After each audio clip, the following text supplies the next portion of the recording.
You can have a whole argument inside your head and still say, I'm fine. This is not coldness. This is not you being dramatic.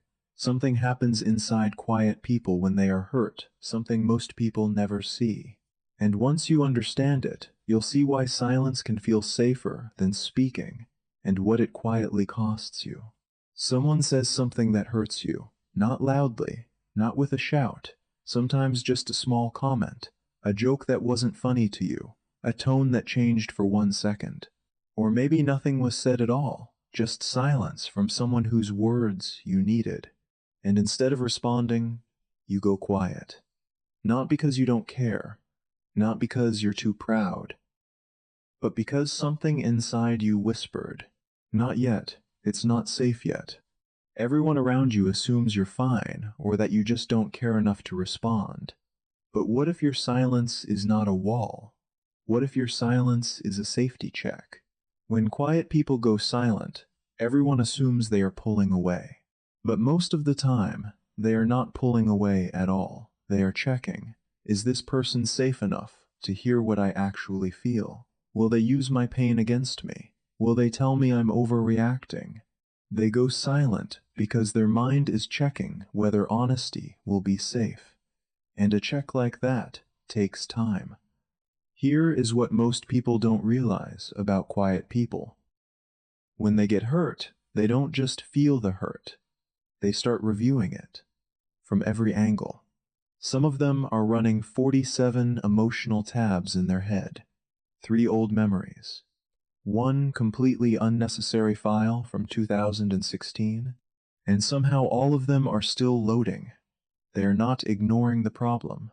They are investigating it quietly, thoroughly, the way a person searches a dark room with their hands before turning on the light.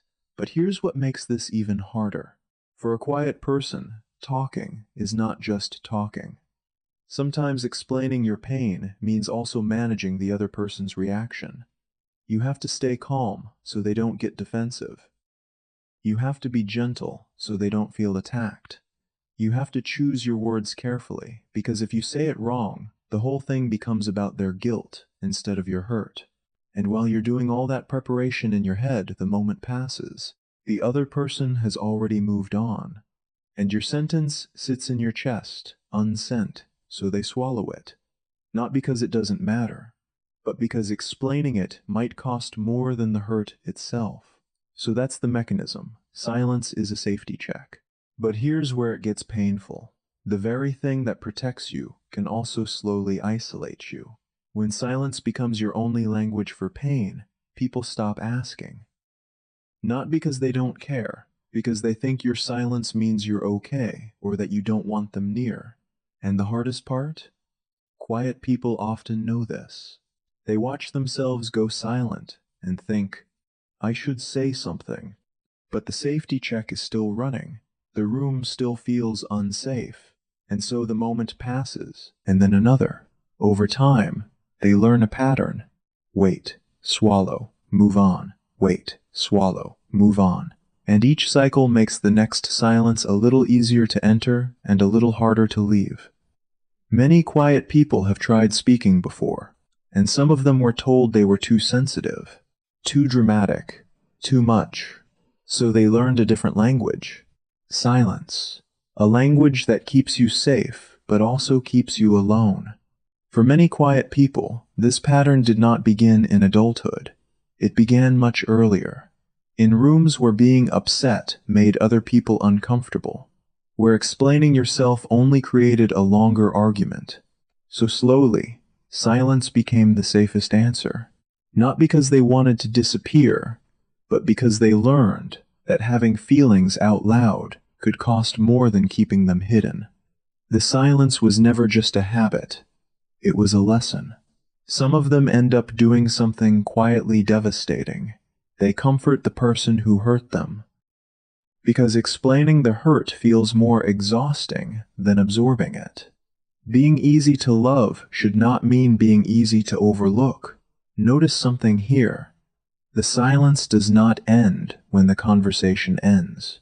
It follows you afterward into the room, into the night, into the way you start seeing yourself.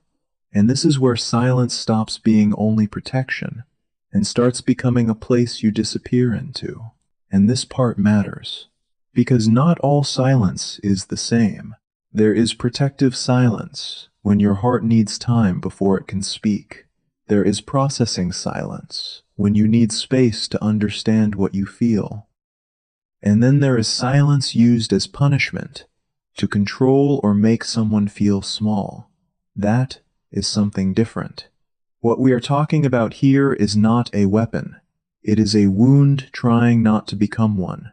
But there's something most people miss about quiet people.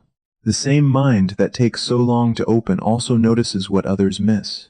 That silence you hear, inside, it is full of care, full of consideration, full of words that were chosen carefully and then set down gently because the timing wasn't right, or the room wasn't safe, or the heart needed one more day. Maybe you were never too sensitive. Maybe you were just paying attention when everyone else was moving too fast to notice.